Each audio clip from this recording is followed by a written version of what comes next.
너는 12살이고 아침 안개가 수도원의 돌계단에 유령의 손가락처럼 달라붙어 있다.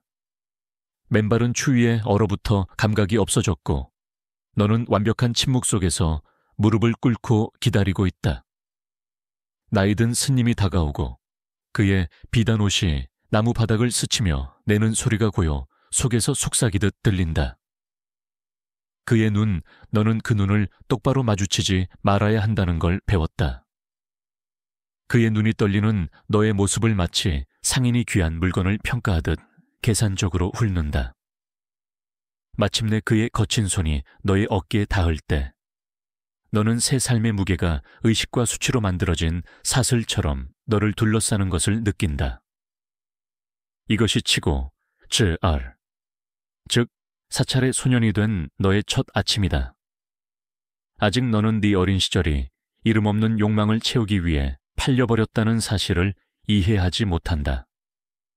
기도실에선 향이 짙게 타오르지만 네 피부에 달라붙은 두려움의 냄새를 가릴 수는 없다. 너 뒤 거대한 불상들 사이의 그림자 속에서 너와 같은 다른 소년들이 숙련된 침묵 속에서 움직인다. 몇 달을 여기서 보낸 아이도 있고 몇 년을 보낸 아이도 있다. 그들의 눈에는 네가 아직 이해할 준비가 안 된 비밀들이 담겨 있다. 사찰 종소리가 멈추고 이 벽 바깥의 세상이 너의 존재를 잊어버릴 때 무슨 일이 일어나는지에 대한 비밀들이다. 중세 일본에 오신 것을 환영한다.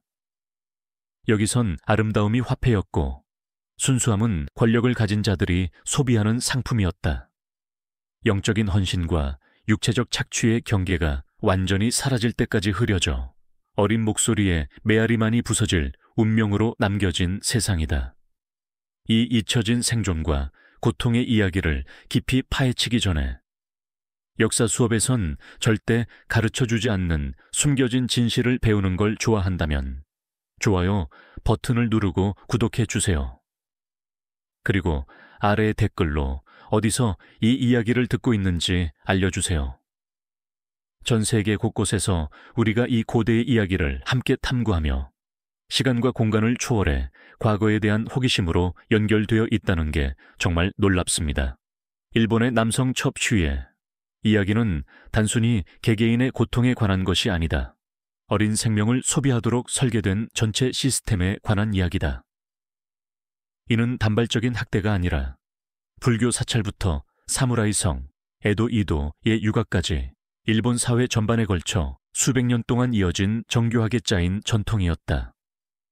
코야산 가오이에샨의 산속 사찰에서 새벽이 밝아오며 중세 일본에서 수천 번 반복되었던 장면이 펼쳐진다. 10살도 안 된 어린 소년들이 이해할 수 없는 삶을 준비하고 있다. 그들의 머리는 치고의 특정 스타일로 정리된다. 머리 일부는 깎이고 남은 머리카락은 그들의 젊음과 아름다움을 강조하도록 정성스레 다듬어진다. 그들은 평범한 사찰 하인보다 높은 지위를 나타내는 비단 옷을 입는다. 하지만 이 아름다운 옷은 사실 화려한 감옥일 뿐이다.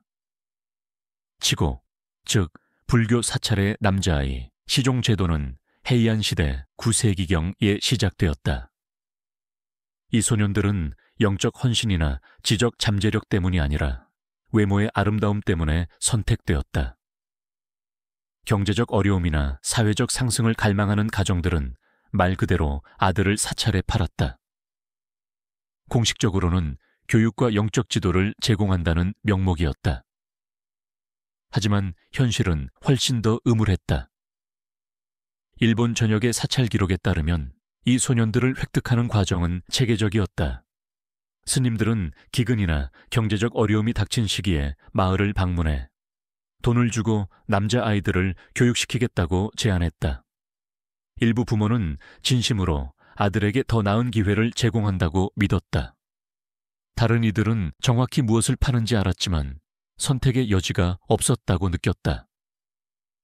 일단 사찰벽 안으로 들어가면 아이들의 변화는 즉시 시작되었다.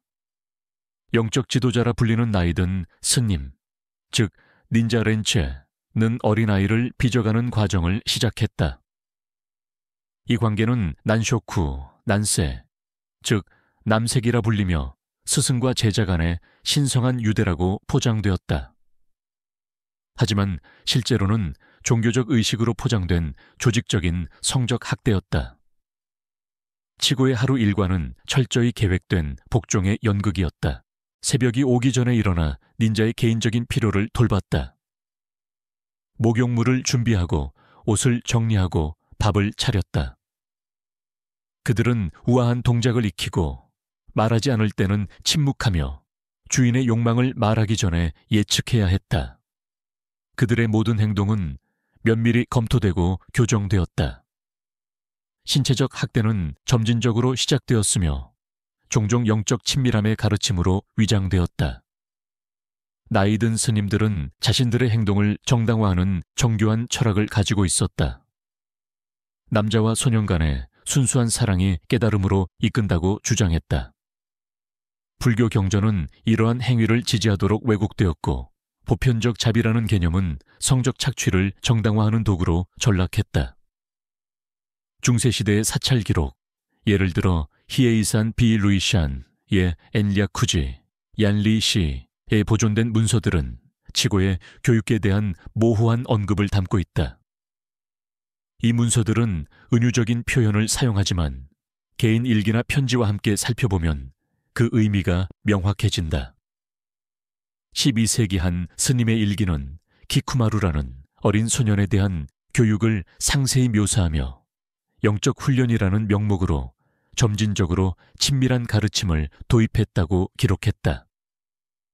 산속 사찰에 고립된 환경은 저항을 거의 불가능하게 만들었다.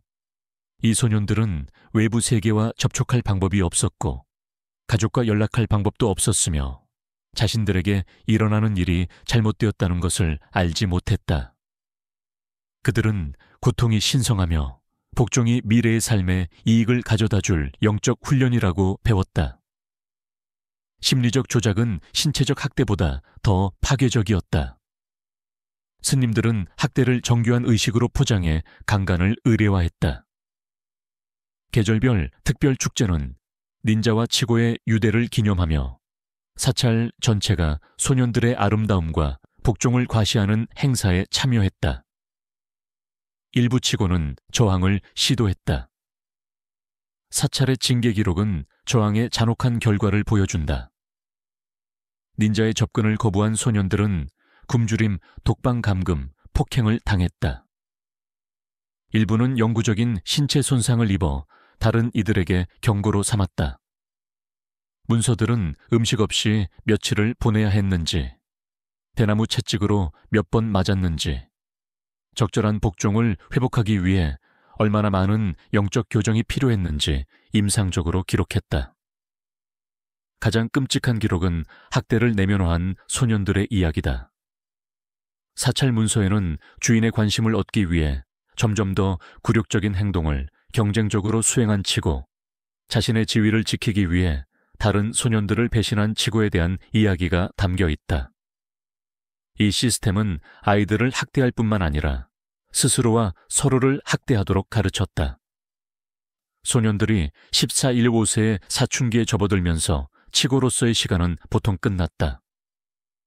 목소리가 변하고 앳된 아름다움이 사라지면서 그들의 가치는 떨어졌다. 일부는 하급 스님으로 남아 영구적인 상처를 안고 살았다. 다른 이들은 전혀 지원 없이 세상으로 내쫓겼다. 운이 좋은 이들은 사무라이 계급으로 들어갔다. 중세 일본의 전사 문화는 불교 사찰의 난쇼쿠 전통을 열정적으로 받아들였지만 그들만의 폭력적인 방식으로 변형시켰다. 사찰이 학대를 영적인 언어로 포장했다면 사무라이는 더 노골적이었다. 군사 주둔지와 성곽마을에서 이제 와카슈, 루어종라 불리는 B.E. 16세 소년들은 치고와 비슷한 역할을 했다. 하지만 그들의 고통은 전사 문화의 잔혹함으로 물들었다. 이 소년들은 성인 사무라이의 견습생으로 받아들여졌다. 공식적으로는 무술, 전략, 부시도, 우슈더를 배우는 것이 목적이었다. 하지만 실제로는 폭력을 삶의 방식으로 찬양하는 남성들의 성적 노예로 복무했다.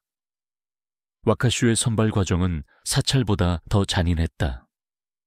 사무라이는 말 그대로 가족에게서 소년들을 구입했고 그들을 무기나 말처럼 소유하고 사용하는 귀중한 도구로 여겼다. 일부는 어려움에 처한 사무라이 가문 출신이었고 다른 이들은 전사 계급과의 연결을 원하는 상인이나 농민의 아들이었다. 모두가 자신의 몸이 자신의 것이 아님을 빠르게 배웠다. 카마쿠라 시대 1885, 1883년의 기록에는 사무라이들 사이에서 와카슈를 거래한 수많은 언급이 있다. 무사들 간의 편지는 그들의 소년들을 칼이나 갑옷을 평가하던 언어로 논했다. 1297년의 한 문서에는 미나모토 요시츠네라는 사무라이가 2명의 와카슈를 명마한 필과 교환하며 두 소년 모두 복종에 잘 훈련되었고 쾌락의 기술에 능숙하다고 기록했다. 와카슈의 훈련은 무술과 성적 교육을 동시에 포함했다. 그들은 무기를 다루는 법을 배우면서 주인에게 성적으로 복종하는 법도 배웠다. 폭력과 친밀함의 결합은 비뚤어진 세뇌를 만들어냈다. 훈련의 두 측면에서 모두 뛰어난 소년들은 소중한 소유물로 여겨졌고 우정이나 정치적 동맹의 제스처로 다른 사무라이에게 빌려주어졌다. 유명한 군사 연대기인 헤이케 모노가타리, 핑자, 우부토열 에는 이 관행에 대한 은유적인 언급이 있다. 젊은 전사들이 전투와 개인 공간에서 모두 주인을 섬겼다고 묘사하며 맥락상 그 의미는 명확하다. 이 소년들은 전쟁터에서 주인을 위해 죽을 준비가 되어 있어야 했고 평화로운 시기에는 성적으로 복종해야 했다. 이 시기의 개인 기록은 젊은 전사들에게 가해진 심리적 황폐함을 드러낸다. 와카슈인 타이라 시게모리라는 소년의 비밀 일기는 오래된 사무라이 가문에서 발견되었다. 그의 기록은 전사 훈련으로 위장된 의례화된 학대의 세월을 묘사한다. 그는 주인에 대한 충성을 점점 더 굴욕적인 방식으로 증명해야 했고 다른 와카슈들과 주인의 인정 한 조각을 얻기 위해 경쟁하며 고통과 굴욕에 대한 자연스러운 반응을 억제하는 법을 배웠다. 사무라이는 와카슈 착취를 둘러싼 정교한 의식을 발전시켰다. 이 관계를 공식화한 형제계약은 증인 앞에서 서명되고 신토 신관의 축복을 받는 공개 문서였다. 이 계약은 젊은 파트너의 성적 의무를 명시하면서 명예와 충성의 언어로 포장되었다. 소년들은 몸과 정신으로 충실히 섬기겠다고 맹세했고 주인은 전사의 덕목을 가르치겠다고 약속했다. 가장 섬뜩한 점은 이 계약이 와카슈가 저항하거나 도망칠 경우 어떤 일이 일어날지에 대한 조항을 포함했다는 것이다. 벌은 의식적 흉터부터 처형까지 다양했으며 모두 신성한 맹세를 어긴 자연스러운 결과로 제시되었다. 사무라이 법전인 고세이바이 시키모쿠 유청바이시무는 불복종하는 남성 시종을 다루는 구체적인 조항을 포함하며 그들의 저항을 군사 탈영과 동등하게 취급했다. 사무라이 문화의 경쟁적 성격은 와카슈 대우에도 확장되었다. 영주는 공식 모임에서 소년들을 과시하며 그들의 아름다움과 훈련을 무기나 말처럼 비교했다. 와카슈가 무술과 성적 기술을 과시하는 특별 대회가 열리며 승자는 보상을 받고 패자는 영구적 손상을 남길 정도로 가혹한 처벌을 받았다. 일부 와카슈는 상황을 벗어나기 위해 불교로 개종하거나 먼 지방으로 도망쳤다. 사찰 기록에 따르면 많은 이들이 도망친 재산을 숨기지 않는 스님들에 의해 주인에게 돌려보내졌다. 지방 당국은 지역 사무라이 영주의 호의에 의존했기 때문에 도망친 와카슈를 추가 처벌 후 의심 없이 돌려보냈다. 가장 성공적인 와카슈, 즉 영구적인 신체적 심리적 손상 없이 견습 기간을 살아남은 이들은 때로 사무라이가 되었다. 하지만 그들은 경험의 상처를 안고 있었다. 기록에 따르면 이들 중 많은 이가 자신의 와카슈를 두어 자신의 어린 시절을 파괴했던 학대의 순환을 이어갔다. 일본이 에도시대 힐룰육산 메스팜 68년로 접어들면서 남성 첩의 관행은 다시 한번 진화하여 도시 유곽의 상업적 영역으로 확장되었다. 도쿠가와 일본의 엄격한 사회계층은 성적 착취에 새로운 시장을 만들었고, 젊은이들은 이전 시대에는 상상할 수 없었던 방식으로 상품화되었다. 에도현 도쿄, 오사카, 교토 같은 대도시는 떠돌이 사무라이, 야심찬 상인, 경제적 기회를 찾는 절박한 가정들을 끌어들였다. 이 인구 집중은 성적 서비스에 대한 수요와 이를 제공하도록 강요받은 취약한 젊은이들을 만들어냈다. 당국은 이를 억제하기보다는 규제하고 이익을 취하기로 결정했다. 에도 시대의 남성 매춘부는 카게마 이인젠, 즉 그림자 배우로 알려졌다. 이 용어는 그들의 모호한 존재를 잘 보여준다. 그들은 공연자이자 성적 하인으로 존경받는 사회와 범죄 세계의 그림자 사이에 존재했다. 사찰의 치고나 사무라이의 와카슈와 달리 카게마는 충분한 돈을 가진 누구나 그들의 고통을 사고팔 수 있는 상업적 시장에서 활동했다. 요시와라 같은 공인된 유곽의 발전은 제도화된 착취의 새로운 형태였다. 이 지역은 여성 유녀유누로 유명하지만 수천 명의 남성 매춘부도 모든 성별의 고객을 상대했다. 정부의 허가 제도는 합법성의 겉모습을 만들며 성적 착취의 이익이 공식 금고로 흐르도록 했다. 카게마의 조달 방식은 치고와 와카슈와 마찬가지로 체계적이었지만 도시 상업의 현실에 맞게 조정되었다. 젠첸이라는 조달업자들은 경제적 어려움이 있는 시골을 돌아다니며 연이업 견습생으로 소년들을 데려가겠다고 제안했다.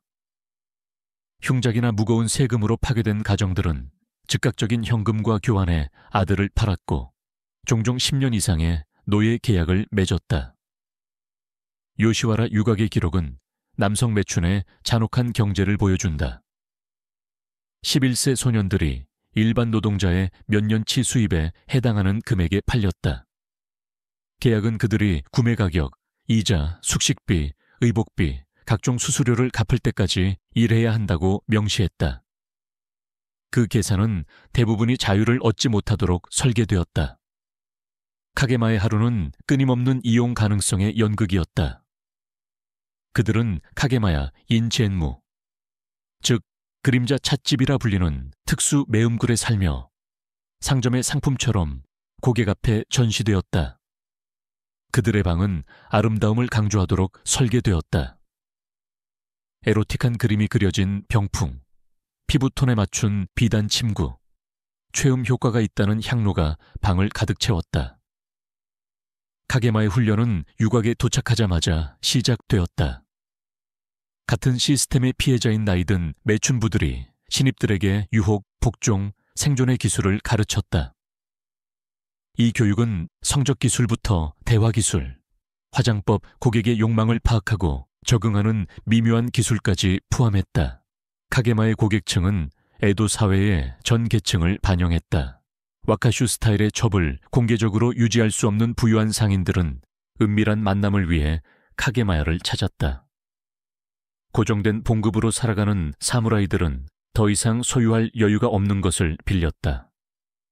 심지어 금욕을 맹세한 불교 스님들도 치고를 닮은 소년을 전문으로 하는 업소를 정기적으로 방문했다.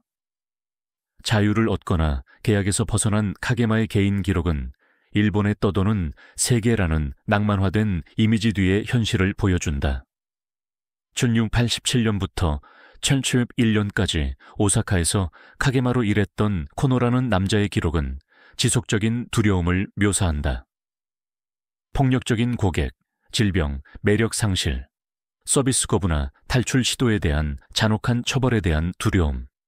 그는 자신의 삶을 이어가느니 스스로 목숨을 끊은 소년들, 고객에게 맞아 죽고 빠르게 대체된 소년들, 인간을 일회용 물건처럼 다루는 무심한 잔혹함을 기록했다.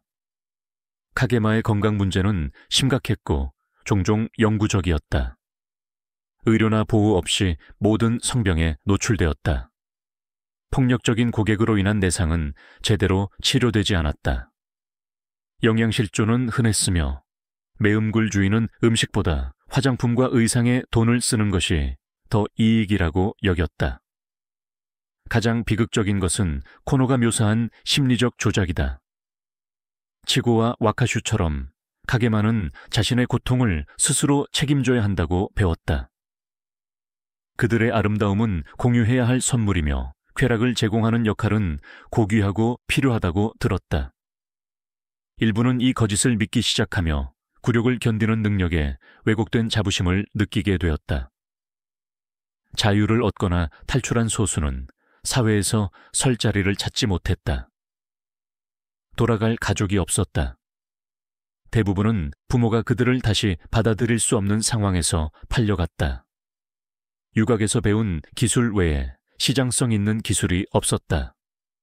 그들은 질병과 심리적 상처를 안고 사회의 낙오자로 낙인 찍혔다. 많은 이들이 매춘으로 돌아갔다. 가장 성공적인 가게만은 자신의 매음굴을 운영하게 되었지만 이는 자신의 어린 시절을 파괴한 시스템을 이어가는 대가였다. 에도 시대 후기의 정부 기록은 가게마의 처우를 개혁하거나 규제하려는 시도를 보여주지만 이는 항상 표면적이었다. 당국은 유각의 세금 수입을 유지하는 데 더 관심이 있었고 어린 매춘부의 삶을 보호하는 데는 관심이 없었다. 특히 잔혹한 사건이 공식적으로 주목받았을 때 문제의 매음굴 주인을 다른 지역으로 옮기는 것이 일반적인 대응이었다. 1850년대 일본의 국제적 개방은 외국 관찰자들을 유각으로 끌어들였다. 그들의 기록은 일본의 성적 관행에 대한 외부의 시각을 제공한다. 영국 외교관 러더퍼드 알콕은 에도의 유흥가를 방문한 기록에서 명백한 착취 장면에 충격을 받았다고 썼다. 메이지 시대 1861 관필 엘루케 12년로 접어들며 남성첩 제도는 서구의 비판과 문명화된 이미지를 추구하는 정부의 열망으로 무너지기 시작했다.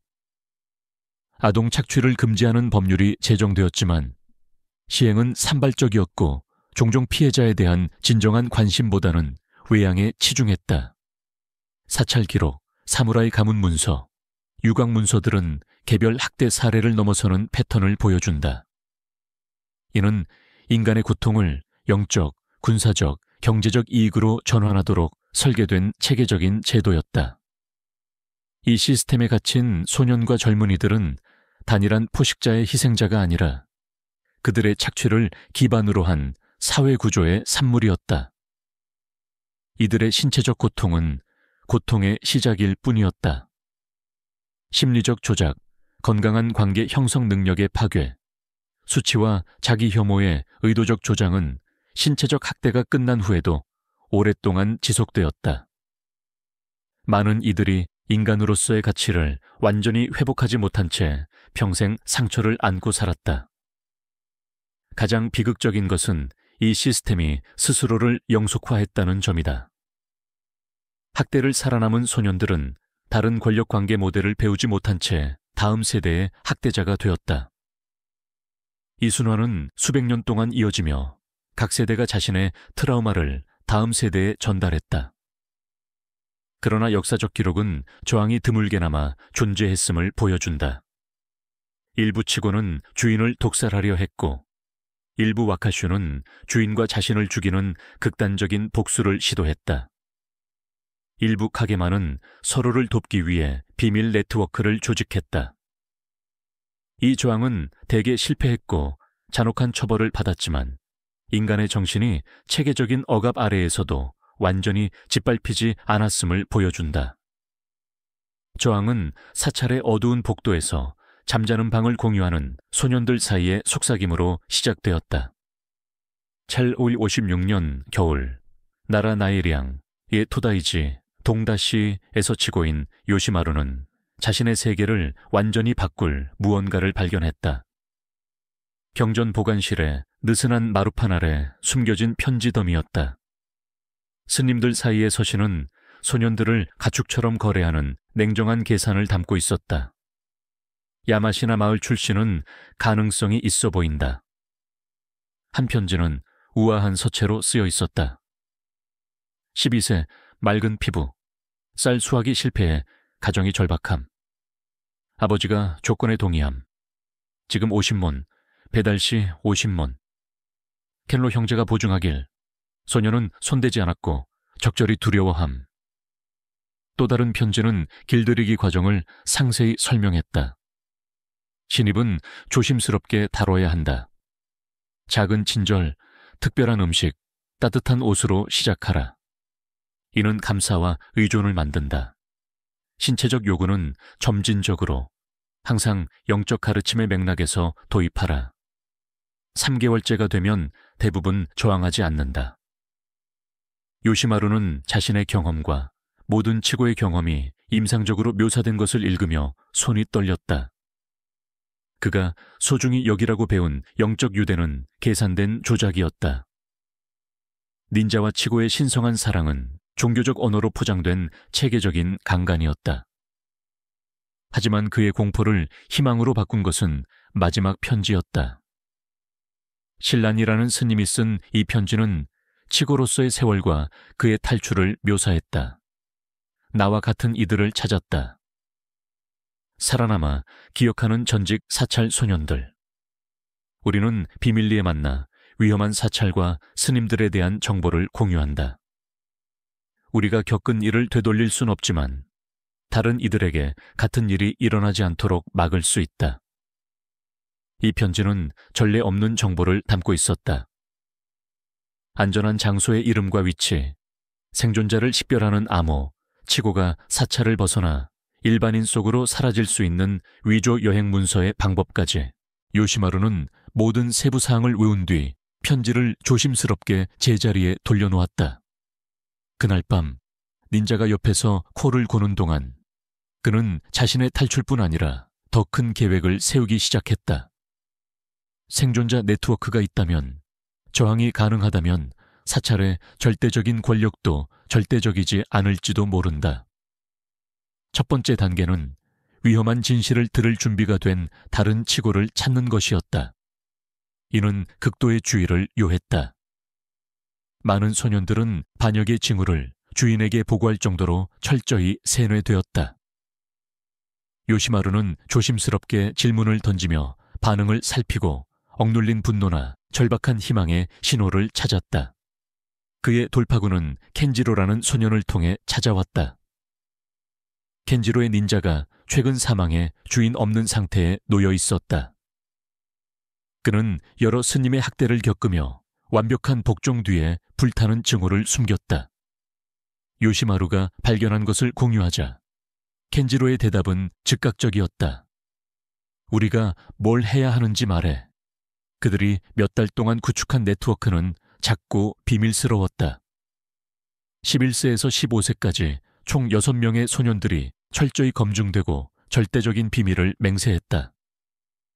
그들은 미묘한 제스처와 암호로 의사소통하며 일상적인 사찰 활동 중 정보를 주고받고 발견 위험이 가장 낮은 깊은 밤에만 만났다. 그들의 첫 저항은 작지만 상징적으로 강력했다. 스님들의 음식에 약한 자극제를 섞어 위장 장애를 일으키는 허브, 일시적인 발진을 유발하는 물질, 차의 맛을 쓰게 만드는 물질을 넣었다. 심각한 해를 끼치거나 명백히 의도적인 방해로 추적될 정도로 위험하지는 않았지만 억압자들 사이에 불안한 분위기를 조성하기에 충분했다.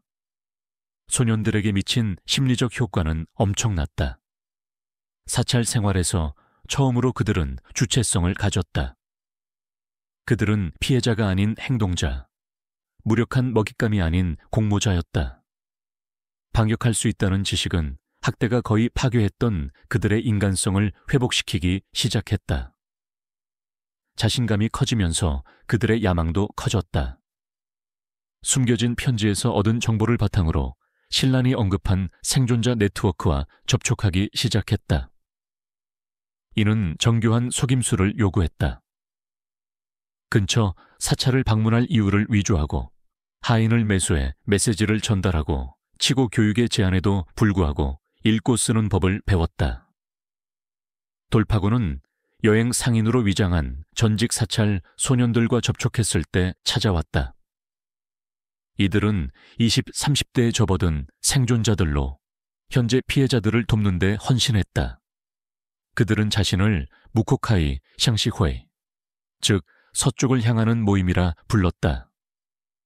불교의 정토 징투, 재생 개념에서 이름을 따와 고통에서 벗어나 새 삶을 찾도록 돕는 역할을 자처했다.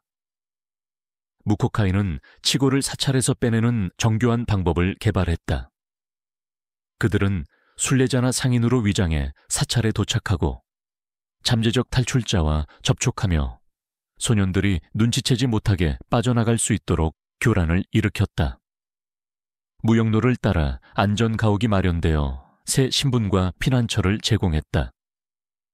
동정적인 상인, 농부, 장인 네트워크는 성공적으로 탈출한 이들에게 일자리를 제공했다. 하지만 이 시스템에는 한계가 있었다. 네트워크와 이미 접촉한 소년들, 탈출 의지와 엄청난 위험을 감수할 용기를 보여준 이들만 도울 수 있었다. 학대에 짓눌리거나 영적 의무라고 진심으로 믿는 많은 치고는 접근할 수 없었다. 의심 많은 주인에게 너무 철저히 감시받는 이들도 탈출을 시도할 수 없었다. 요시마루와 그의 공모자들에게 무코카이와의 접촉은 새로운 가능성을 열었지만 그들이 직면한 진정한 위험도 드러냈다. 탈출에 실패한 치고는 일상적인 사찰의 잔혹함을 훨씬 초월하는 처벌을 받았다. 일부는 추가 탈출 시도를 막기 위해 영구적으로 불구가 되었고 다른 이들은 고문 끝에 죽었다.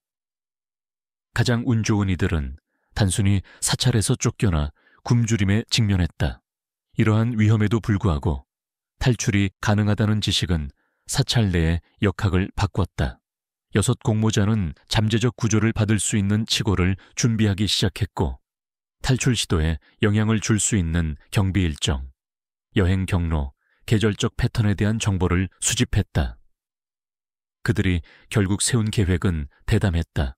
개별 탈출이 아닌 신뢰할 수 있는 모든 치고 약 15명의 소년이 동시에 사라지는 대규모 탈출이었다.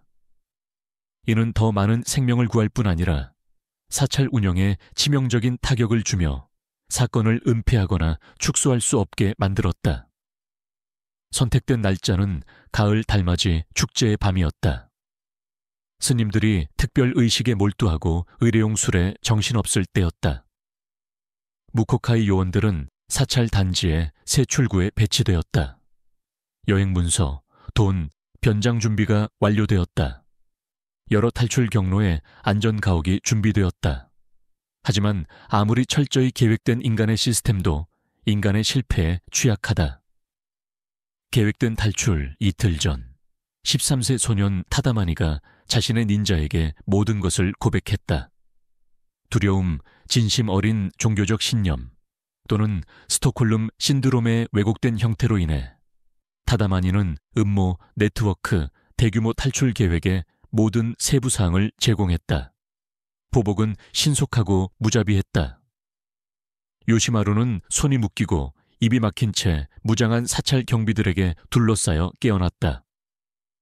공모자들은 하나씩 침대에서 끌려나와 사찰 전체 앞에 모였다. 이어진 것은 단순한 처벌이 아니라 연극이었다. 사찰의 권위에 도전한 이들에게 어떤 일이 일어나는지 보여주는 공개적 시연이었다. 수도원장은 공개의식에서 온화한 태도를 보였지만 잔혹한 능력을 가진 사람이었다. 그는 직접 처벌을 감독했다. 음모의 리더로 지목된 요시마루는 특별한 주목을 받았다.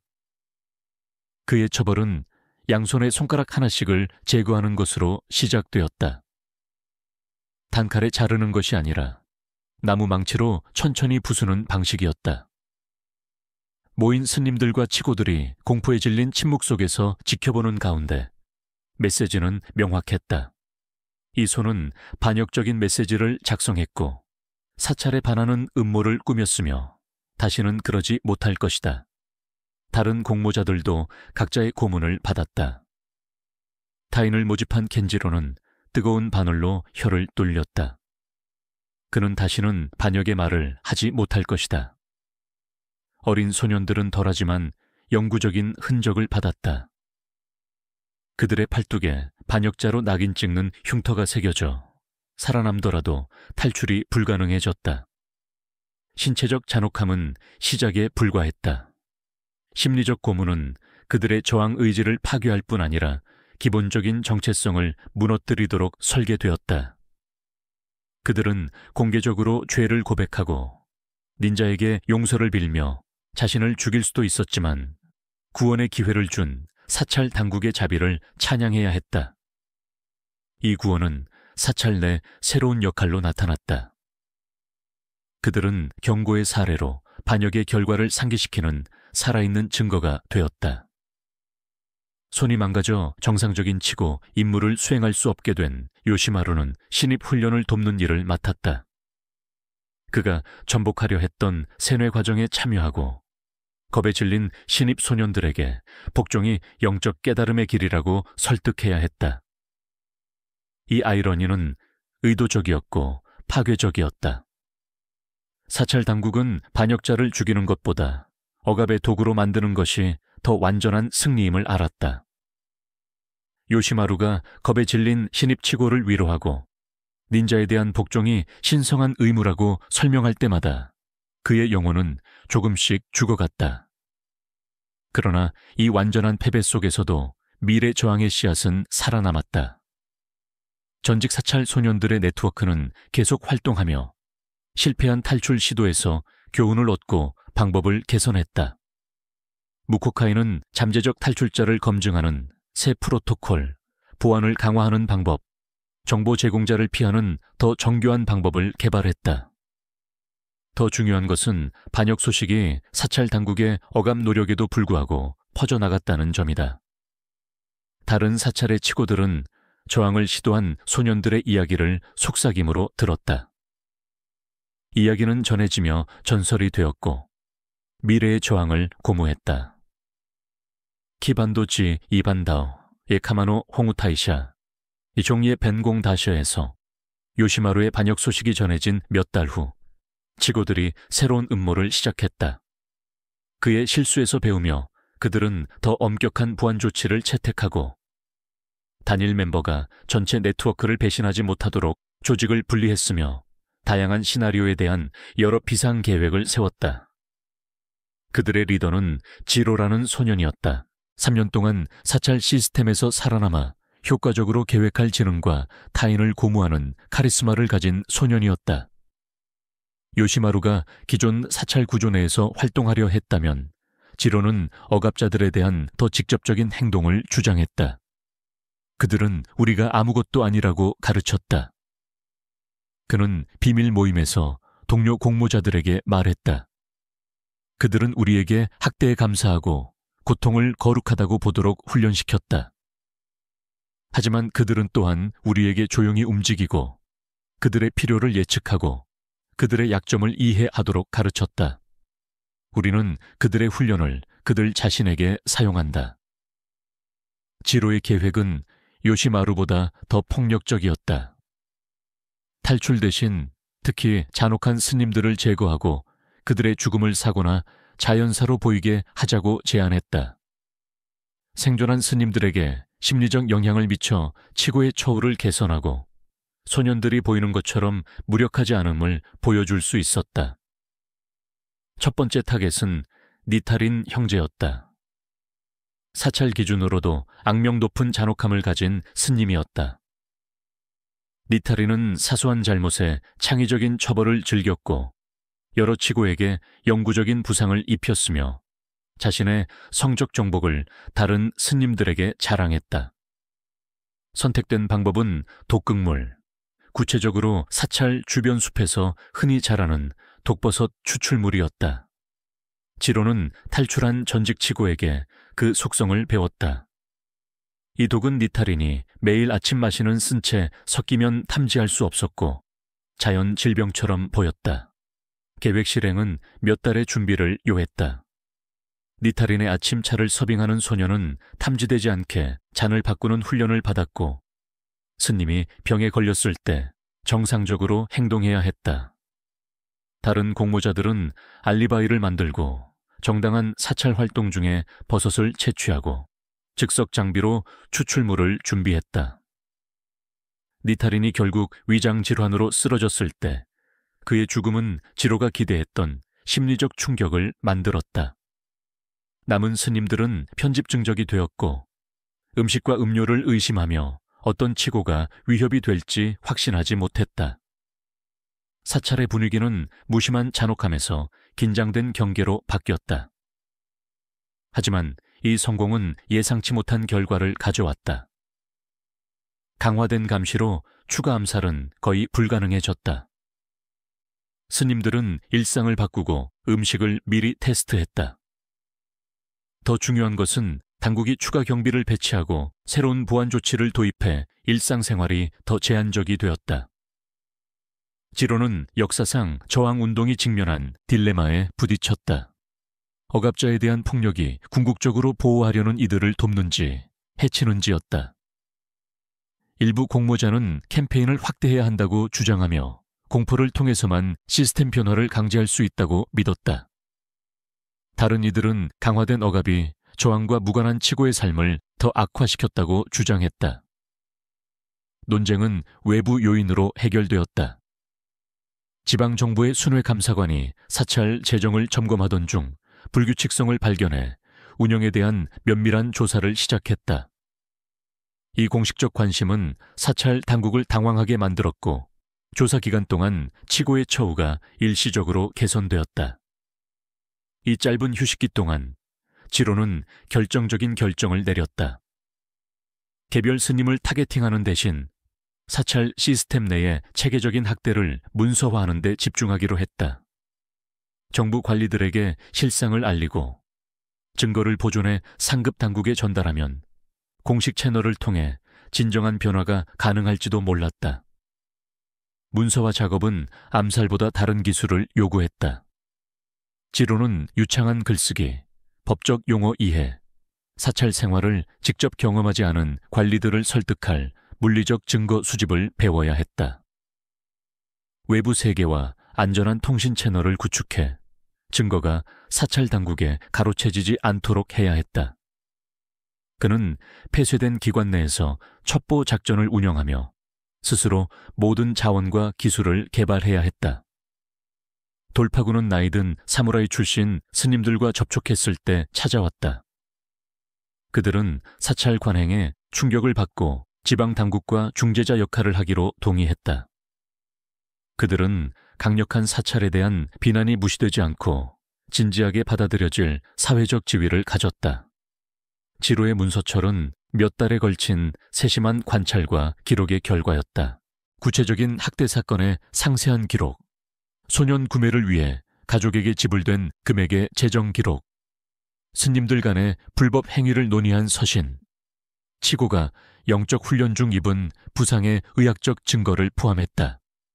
가장 강력한 것은 모든 것을 걸고 진실을 말한 소년들의 증언이었다. 어린이의 단순하고 직접적인 언어로 쓰인 이 증언은 건조한 법정 문서가 결코 담을 수 없는 감정적 충격을 전달했다. 이 증거를 지방 당국에 제출한 것은 사찰 내 남아 학대에 대한 저항의 전환점을 이루었다. 처음으로 정부의 공식적 관심이 사찰 시스템 내의 체계적 학대에 집중되었다. 조사가 시작되고 일부 스님은 직책에서 해임되었으며 치고 훈련 프로그램에 대한 외부 감독을 요구하는 새 규정이 도입되었다. 변화는 제한적이고 종종 거칠해였다. 학대를 가능케 한 근본적인 권력 구조는 대체로 그대로였다. 하지만 이는 전례 없는 것을 의미했다. 사찰 내 소년들은 이제 그들의 고통이 외부 세계에 보이지 않는 것이 아님을 알았다. 저항이 가능하고 그들의 목소리가 권력을 가진 이들에게 들릴 수 있었다. 지로의 성공 소식은 치고들이 서로 연결된 비공식 네트워크를 통해 퍼져나갔다. 그의 방법은 연구되고 적응되며 다른 저항 운동을 조직한 소년들에 의해 실행되었다. 문서화 접근법은 특히 매력적이었다. 개인의 탈출이나 복수보다 체계적 변화를 위한 희망을 주었기 때문이다. 일본 전역의 사찰에서 소년들은 자신들이 목격하고 경험한 학대를 비밀리에 기록하기 시작했다.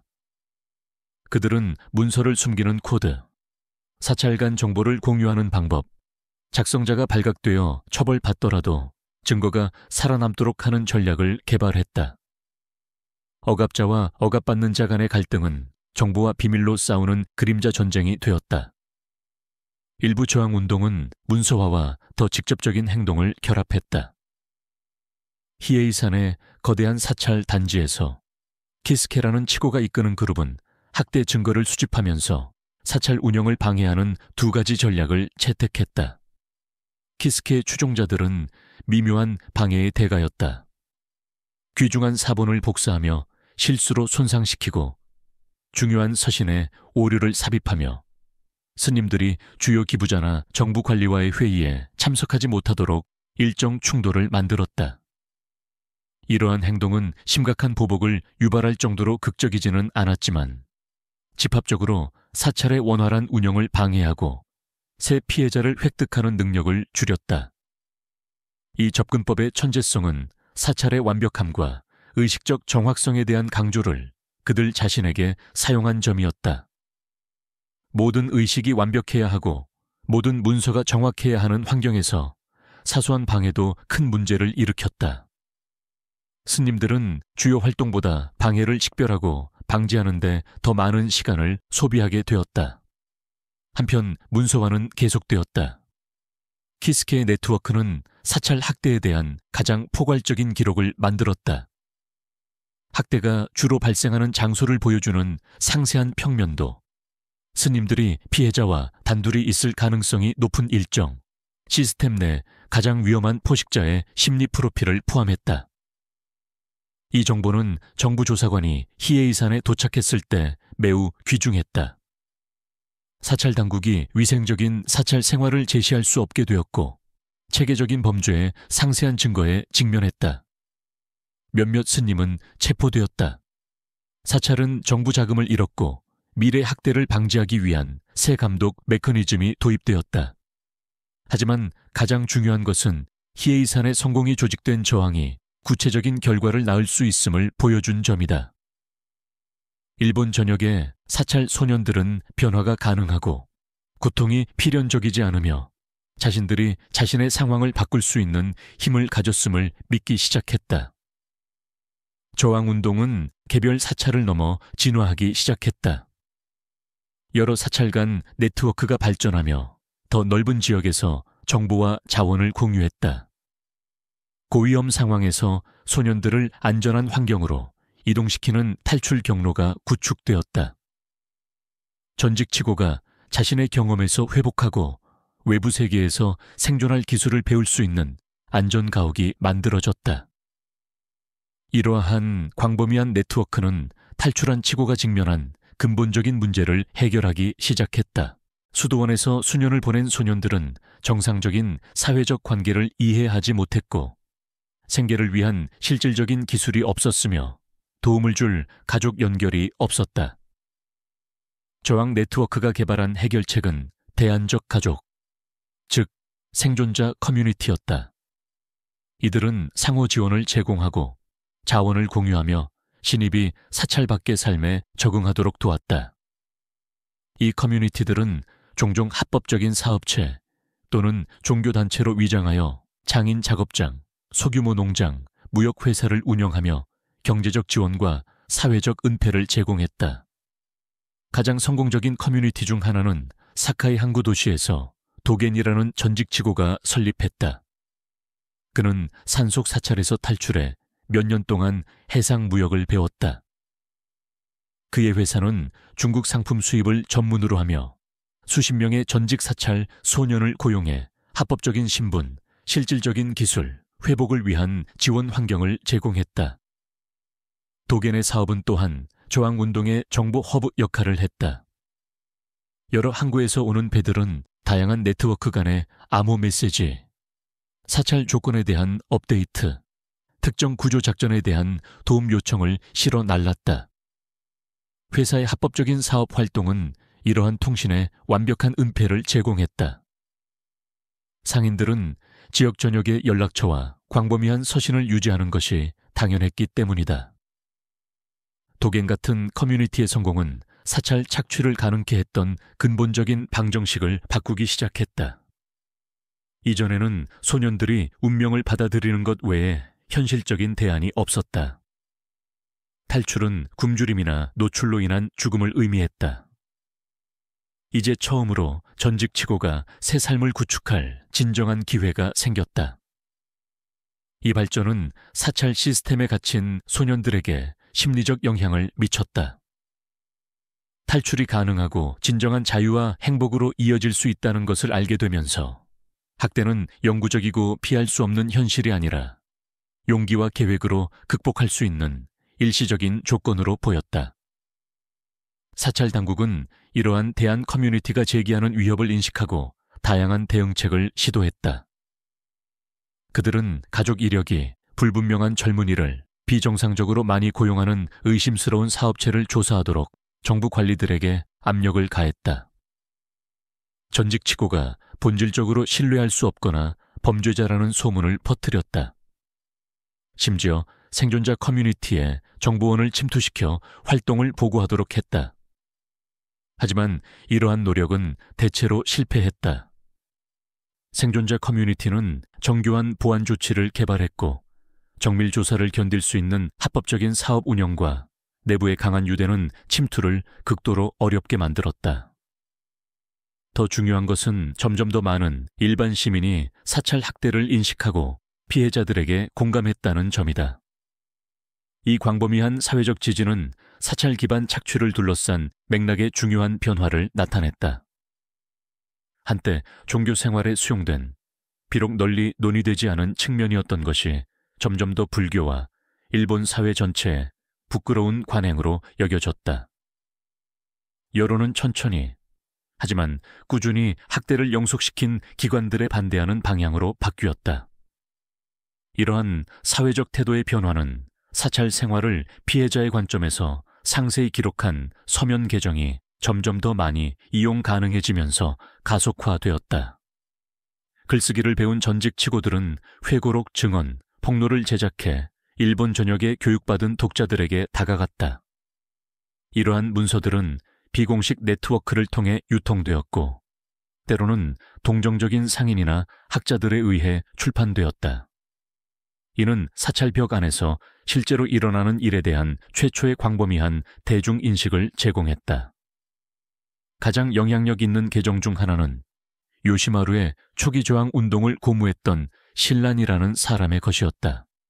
이제 40대에 접어들고 성공한 장인으로 자리 잡은 신란은 치고로서의 세월에 대한 상세한 회고록을 작성했다. 그가 겪은 공포에 대해 솔직하면서도 회복과 갱신의 가능성에 대해 희망적이었다. 신란의 회고록은 과장이나 자기 연민을 피하며 체계적인 학대가 어떻게 영적 훈련으로 위장되었는지 냉철하게 분석했다. 그는 소년들의 저항을 무너뜨리는 심리적 기법, 사찰이 새 피해자를 획득하도록 동기를 부여한 경제적 인센티브, 이러한 관행이 오랫동안 도전받지 않고 이어지도록 한 사회적 구조를 설명했다. 하지만 가장 중요한 것은 신란의 회고록이 생존이 가능하며 피해자들이 경험을 극복하고 의미 있고 생산적인 삶을 구축할 수 있음을 보여준 점이다. 이 희망의 메시지는 저항운동을 조직하는 현재 치고들에게 강하게 울렸고 그들의 노력에 영감과 실제적인 지침을 제공했다. 신란의 회고록 같은 계정의 유통은 여러 수준에서 저항운동을 강화하는 피드백 루프를 만들었다. 사찰에 갇힌 소년들은 자신의 상황을 이해하고 탈출 계획을 세우는 데 도움이 되는 정보에 접근했다. 생존자 커뮤니티는 자신의 경험에 대한 검증과 작업을 계속할 격려를 찾았다. 가장 중요한 것은 사찰 학대를 몰랐던 일반 대중이 문제를 해결하기 위한 공식 행동을 요구하기 시작했다는 점이다.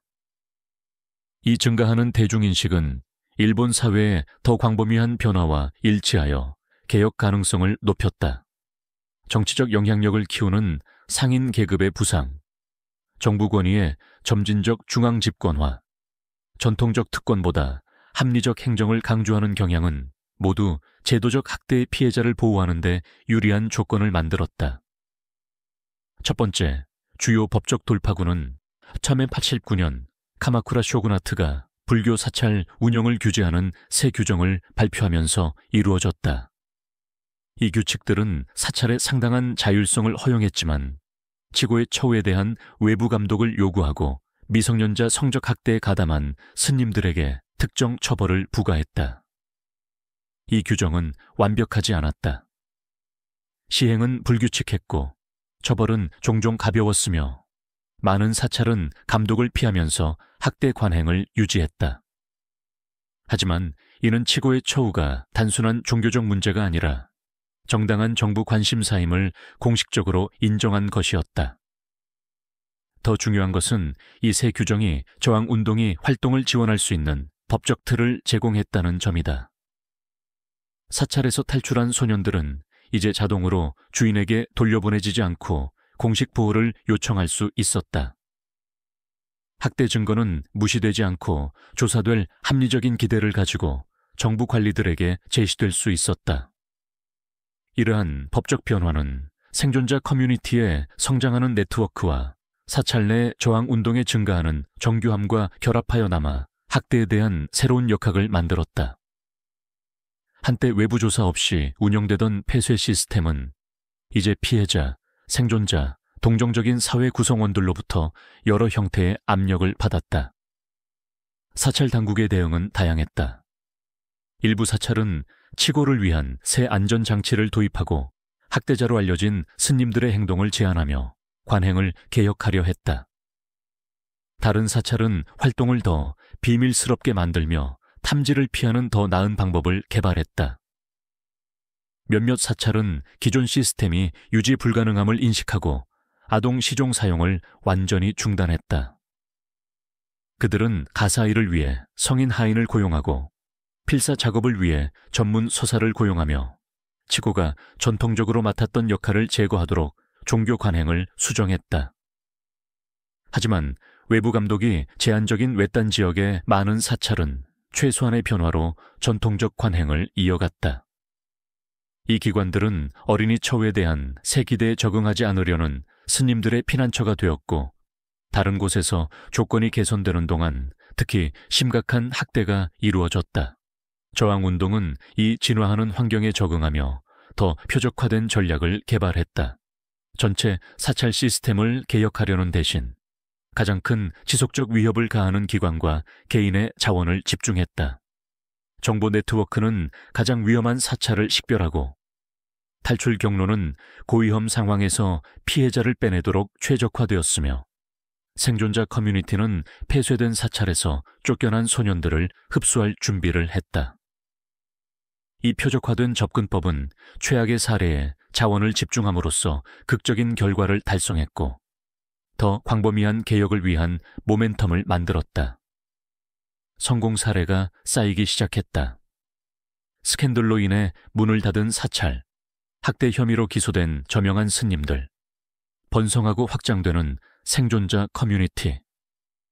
각 승리, 아무리 제한적이라도 계속된 저항을 격려하고 변화가 가능함을 보여주었다. 학대 상황에 갇힌 소년들은 탈출이 가능하고 정의가 달성될 수 있으며 외부 세계가 그들을 잊지 않았다는 구체적인 증거를 볼 수 있었다. 이러한 개별 성공의 축적은 일본 사회의 아동보호 접근법에 더 광범위한 변화를 만들기 시작했다. 특정 사찰 내에 고립된 저항운동으로 시작된 것은 어린이들이 보호받을 권리가 있고 성인 권위에 정당히 도전할 수 있으며 체계적 학대는 체계적 대응을 요구한다는 일반적 인식으로 진화했다. 이러한 사회적 의식의 변화는 다른 사회 영역의 아동학대와 착취 문제에도 영향을 미쳤다. 사찰 관행에 도전했던 동일한 논리, 어린이는 보호받아야 하고 성인 권위는 정당히 의문시될 수 있으며 체계적 학대는 체계적 대응을 필요로 한다. 는 다른 맥락의 문제에도 적용되기 시작했다. 차가운 사찰 계단에 무릎을 꿇고 새 삶의 무게가 사슬처럼 그를 둘러싸던 소녀는 더 이상 혼자가 아니었다. 일본 전역의 사찰과 안전가옥, 정부 사무소와 상점, 생존자를 연결하는 숨겨진 네트워크와 그들을 지원하는 성장하는 커뮤니티에서 수천 명이 그의 이야기가 반복되지 않도록 노력하고 있었다. 겁에 질린 아이들 간의 속삭임으로 시작된 저항은 일본 사회의 가장 취약한 구성원을 보호하는 접근법을 변화시키는 운동으로 성장했다. 여정은 아직 끝나지 않았다. 외딴 사찰에서 여전히 고통받는 소년들, 정의를 피한 가해자들, 지속적인 트라우마로 고통받는 생존자들이 있었다. 하지만 방향은 분명했다. 체계적이고 도전받지 않은 남아 착취의 시대는 끝나고 있었다. 권력자들의 자비가 아니라 그 권력 아래 고통받으며 고통이 필연적이라고 받아들이지 않은 이들의 용기로 인해 저항은 한 명의 구출된 소년, 한 개의 개혁된 사찰, 한 사람의 바뀐 마음으로 계속되었다. 불가능이 현실이 될 때까지. 13세기 초 변화는 부인할 수 없었다. 사찰 종소리가 고요한 고통을 울리던 곳에서 이제 피해자들이 목소리를 찾은 커뮤니티 위로 울렸다. 흩어진 안전 가옥은 주요 도시의 확립된 이웃으로 진화하며 과거의 미묘한 흔적을 지녔지만 자신의 삶을 되찾은 이들의 존엄함으로 걸어갔다. 요시마루, 이제 관자놀이가 희끗해졌지만 여전히 최초의 저항을 촉발했던 강렬한 결의를 가진 그는 전례 없는 모임 앞에 섰다. 교토에 버려진 창고였던 곳의 대강당에서 약 200명의 남성이 조심스럽게 줄지어 앉았다. 일부는 장인의 거친 얼굴, 일부는 서사에 잉크 묻은 손가락, 다른 이들은 농부의 굳은 손을 가졌다. 그들을 하나로 묶은 것은 겉으로 보이지 않았지만 혈연이나 출생보다 더 깊게 연결되었다. 그들은 모두 생존자였다. 23년 전 요시마루가 말을 시작하며 그의 목소리는 강당을 쉽게 울렸다. 켄지로라는 소년이 사찰 복도에서 내게 바다를 보고 싶다고 속삭였다. 그는 사찰 벽 너머의 세상을 본 적 없었고 파도와 끝없는 하늘을 꿈꿨다. 그는 잠시 멈추고 앞에 있는 얼굴들을 훑었다. 켄지로가 오늘 우리 가운데 앉아있다. 그 겁에 질린 아이가 아니라 상인을 안전하게 바다로 실어 나르는 배를 만드는 조선 장인으로. 세 번째 줄의 남자, 바닷바람에 거칠어진 얼굴로 손을 살짝 들어 인정했다. 주변의 다른 이들은 그런 변화의 크기를 이해하는 조용한 자부심으로 고개를 끄덕였다. 하지만 우리는 우리의 여정만을 축하하기 위해 여기 있는 것이 아니다. 요시마루가 계속했다. 우리는 여전히 어두운 복도에서 꿈을 속삭이는 소년들, 전통과 권위의 무게에 무력하다고 믿는 아이들을 위해 여기 있다. 우리의 일이 끝나지 않았기 때문이다. 이 모임은 복원 펠로십, 레스토레이션 펠로십 이라는 이름으로 알려진 최초의 공식 회의였다. 이는 일본 열도 전체를 아우르는 네트워크로 개별 생존자 간의 절박한 협력에서 전례 없는 체계적 학대를 변화시키는 조정된 노력으로 진화했다. 펠로우십의 영향력은 회원을 훨씬 초월했다.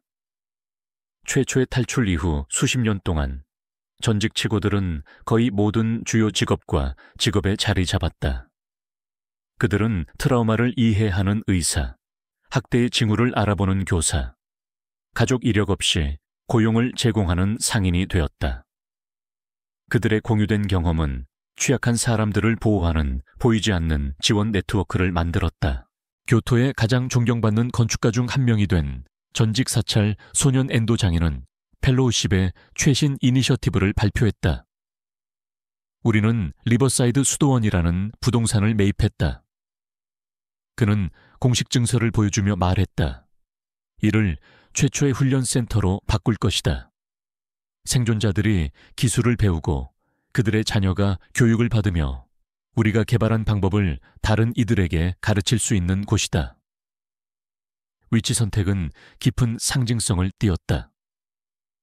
리버사이드 수도원은 한때 지역에서 가장 악명 높은 사찰 중 하나로 치고에 대한 가혹한 대우와 완전한 면책권을 가진 강력한 스님들로 유명했다. 이제 이는 희망의 등불로 한때 침묵당했던 이들의 목소리로 채워질 것이다. 옛 사찰의 변화는 상징적 승리 이상이었다. 이는 펠로우십이 절박한 저항운동에서 실질적인 변화를 이끌어낼 힘을 가진 합법적 사회기관으로의 진화를 보여주었다. 부동산의 법적 매입은 정부 관리들과의 협상, 종교 당국과의 협력, 수십 년에 걸쳐 생산적인 사회 구성원으로서의 가치를 증명한 사회적 지위를 요구했다. 회의가 계속되며 전국에서 보고가 도착했다. 이제 공식화되고 광범위한 펠로우십의 정보 네트워크는 나머지 사찰의 조건을 추적하고 도움을 필요로 하는 새 피해자를 식별했다. 그들의 방법은 정교해졌다. 활동하지 않는 사찰과 연락을 유지하고 확립된 탈출 경로를 따라 안전 가옥을 운영하며 도움을 요청하는 소년들을 보호하기 위한 법적 전략을 개발했다. 하지만 가장 중요한 것은 그들이 시스템에 대항하는 것뿐 아니라 시스템 내에서 일하는 법을 배웠다는 점이다. 전직 치고들은 정부에 들어가 새 규정을 만들고 시행하는 데 자신의 위치를 사용했다. 다른 이들은 개혁된 불교 종파에 가입해 진정한 영적 발전을 강조하는 새 수도원 생활 모델을 세우는 데 도왔다. 또 다른 이들은 교사와 학자가 되어 사찰 학대의 역사가 잊히거나 반복되지 않도록 했다. 오후 세션은 예방 작업에 전념했다. 학대가 발생하기 전에 취약한 어린이를 식별하고 보호하려는 노력이었다. 이는 접근법에 근본적인 변화를 나타냈다. 학대 사후 대응하는 대신 처음부터 발생하지 않도록 막으려 했다. 존경받는 의사가 된 전직치고 마치다는 아들을 사찰에 파는 위험에 처한 가족을 식별하는 연구를 발표했다. 빈곤이 주요 요인이다. 그는 설명했다. 하지만 유일한 요인은 아니다. 전쟁, 자연재해, 사회적 격변으로 파괴된 가정은 사찰 모집자의 거짓 약속에 특히 취약하다. 펠로우십은 이 도전에 포괄적인 대응을 개발했다. 위기에 처한 가정에 긴급 지원을 제공하고 가정이 돌볼 수 없는 아이들에게 대안적 배치를 제안하며 이러한 배치가 착취적이지 않고 진정으로 유익하도록 지방 당국과 협력했다. 학대 방지의 성공은 극적인 구조가 아니라 자신들의 어린 시절을 형성했던 공포를 결코 경험하지 않은 아이들의 조용한 삶으로 측정되었다. 저녁이 다가오자 회의는 가장 야심찬 프로젝트로 전환했다. 전직 사찰 소년과 그들의 자녀를 위한 공식 학교 설립이었다. 이 기관은 기본 교육뿐 아니라 급변하는 사회에서 번영하는 데 필요한 기술을 제공할 것이다. 더 중요한 것은 취약한 젊은이를 착취하는 대신 지원하도록 교육이 구조화될 수 있는 모델을 제공할 것이다. 우리는 단순히 학교를 만드는 것이 아니다. 펠로우십의 리더십에 참여한 몇 안 되는 여성 중 한 명인 아코가 설명했다. 그녀의 이야기는 놀라웠다. 생존자와 그 가족을 지원하는 데 헌신한 전직 치고의 딸이었다. 우리는 어린이의 잠재력을 착취하는 대신 육성한다는 새로운 비전을 만들고 있다. 이 학교는 접근법에서 혁신적이었다. 전통적인 불교 교육의 가혹한 규율과 엄격한 위계 대신 개인 발전, 비판적 사고, 졸업생이 자신과 가족을 부양할 수 있는 실질적인 기술을 강조했다. 가장 중요한 것은 트라우마를 이해하고 학대 순환을 영속시키는 대신 치유에 헌신한 사람들로 구성될 것이다. 공식 세션이 끝나자 모임은 다른 성격을 띠었다. 한때 고통 속에서 고립되었던 남성들은 이제 승리와 갱신의 이야기를 공유했다. 그들은 결혼과 자녀, 아무것도 없이 시작한 사업, 지역 사회에 대한 기여에 대해 이야기했다. 그들은 한때 기뻐할 이유가 없다고 믿었던 사람들이 함께 웃었다. 하지만 축하 아래에는 더 깊은 이해가 있었다. 그들은 일이 결코 완전히 끝나지 않을 것임을 알았다. 각 세대는 새로운 형태의 착취, 취약자를 지배하려는 새 기관, 권력 남용에 대한 새 정당화를 직면할 것이다. 사찰 시스템의 구체적인 공포는 끝날지 모르지만 인간의 잔혹함과 착취 능력은 남을 것이다. 그러나 그들이 만든 것은 어떤 개별 기관이나 학대 시스템보다 오래 지속될 수 있었다. 그들은 저항이 가능하고 회복이 가능하며 체계적 변화가 가장 고통받은 이들의 용기에서 나올 수 있음을 보여주었다. 그들은 피해자가 무력하지 않고 전통적 권위가 의문시될 수 있으며 사회가 벌인 이들에 의해 변혁될 수 있음을 증명했다. 회의는 죽은 이와 살아있는 이를 기리는 의식으로 끝났다. 사찰에서 살아남지 못한 소년들, 그들이 만든 변화를 보지 못하고 죽은 남성들, 작업을 계속하는 현재 펠로우십 회원들의 이름이 낭독되었다. 각 이름 뒤에는 잠시 침묵이 이어졌고 저녁 공기 속에서 맑고 강한 단일 종소리가 울렸다. 마지막 연사는 초기 저항 노력의 생존자 중 몇 안 되는 타이치라는 노인이었다. 그의 목소리는 약했지만 살아온 경험의 권위를 담고 있었다. 한때 목소리가 없던 우리는 우리의 목소리를 찾았다. 그는 간단히 말했다. 한때 무력했던 우리는 우리의 힘을 발견했다. 한때 혼자였던 우리는 커뮤니티를 만들었다. 한때 희망이 없던 우리는 다른 이들에게 희망을 만들었다. 이것이 우리의 승리다. 우리의 고통을 잊지 않은 것이 아니라 그것을 죽음이 아닌 삶, 해악이 아닌 치유를 섬기는 것으로 바꾼 것이다. 모임이 해산되며 한때 트라우마로만 연결되었던 낯선 이들이 서로를 끌어안았다. 그들은 미래 계획을 세우고 가족과 일에 대한 정보를 교환하며 가장 어두운 시기를 버티게 했던 연결을 유지하겠다고 약속했다. 그들은 교토의 밤속으로 자유인으로 걸어나갔다. 그들이 이룬 것이 얼마나 특별한지 아는 마음을 가지고 차가운 사찰 계단에서 떨며 혼란에 빠졌던 소녀는 그들의 기억 속에 살아있었다. 피해자의 상징이 아니라 변화의 가능성을 상기시키는 존재로 그의 이야기는 그들의 이야기가 되었고 그의 두려움은 그들의 힘이 되었으며 그의 침묵은 그들의 목소리가 되었다. 그를 묶었던 사슬은 신의 개입이나 권력자의 자비가 아니라 고통이 필연적이라고 받아들이지 않은 평범한 사람들의 인내하고 끈질긴 노력으로 끊어졌다. 저항은 사찰 시스템을 파괴하지는 않았지만 그것을 근본적으로 변화시켰다. 하지만 그것이 성공한 이유는 더 나은 것을 만들었기 때문이다. 취약자를 소비하는 기관 대신 그들을 육성하는 커뮤니티를 세웠다. 학대를 영속시키는 시스템 대신 그것을 막는 네트워크를 구축했다. 침묵과 수치 대신 진,